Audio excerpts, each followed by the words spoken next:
Hi అండి. Welcome to Giri Telangana academy.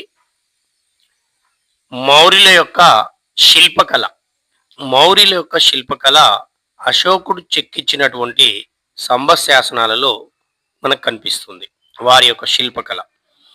అశోకుడు ఈ స్తంభ శాసనాలని దాంట్లో పొందుపరిచినటువంటి ఎరుపు ఎరుపు రంగు రాయిని ఉత్తరప్రదేశ్లోని మధురా నుంచి తెప్పించి అందులో ఉన్నటువంటి గోధుమ వర్ణపు రాయినేమో ఉత్తరప్రదేశ్లోనే చూనార్ ప్రాంతం నుంచి తెప్పించి వీటన్నిటిని తక్షశిల వద్దకి తెప్పించి తక్షశిల వద్ద ఈ స్తంభ శాసనాలని చెక్కించి వివిధ ప్రాంతాలలో ప్రతిష్ఠించడం అనేది జరిగింది.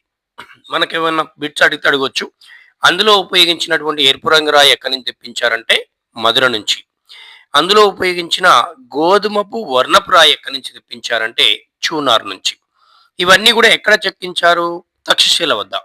ఆ తర్వాత వాటిని వివిధ ప్రాంతాలలో ప్రతిష్ఠించడం అనేది జరిగింది. వీరి యొక్క శిల్పకళ దేని ద్వారా తెలుస్తుంది?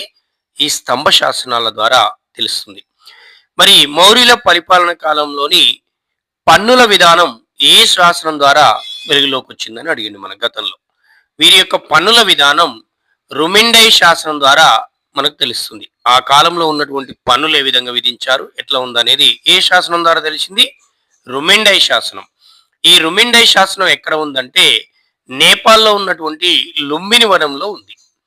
నేపాల్లోని లుంబిని వనంలో ఉన్నటువంటి రుమిండై శాసనం ద్వారా వీరి యొక్క కాలంలో విధించే పన్నుల విధానం మనకు తెలుస్తుంది. మౌరి అశోకుని యొక్క స్తంభ శాసనాల్లో అత్యంత ముఖ్యమైనది ఏంటంటే సారనాథ్లో ఉన్నటువంటి స్తంభ శాసనం. సారనాథ్ ఎక్కడుంది? వారణాసిలో ఉన్నది. ఇలా ప్రతి అంశాన్ని క్షుణ్ణంగా నేర్చుకోవాలండి. ఎగ్జామినర్ ఎక్కడి నుంచైనా క్వశ్చన్ అడడానికి అవకాశం ఉంది కాబట్టి కూలంకషంగా నేర్చుకున్నప్పుడే యాస్పిరెంట్ ఏ రకమైన ప్రశ్న వచ్చినా తడబడకుండా ఆన్సర్ చేయగలుగుతాడు. ఇలా మరిన్ని వీడియోల కోసం మా ఛానల్ని లైక్ చేయండి, సబ్స్క్రైబ్ చేయండి, మీ దగ్గర వారికి షేర్ చేయండి.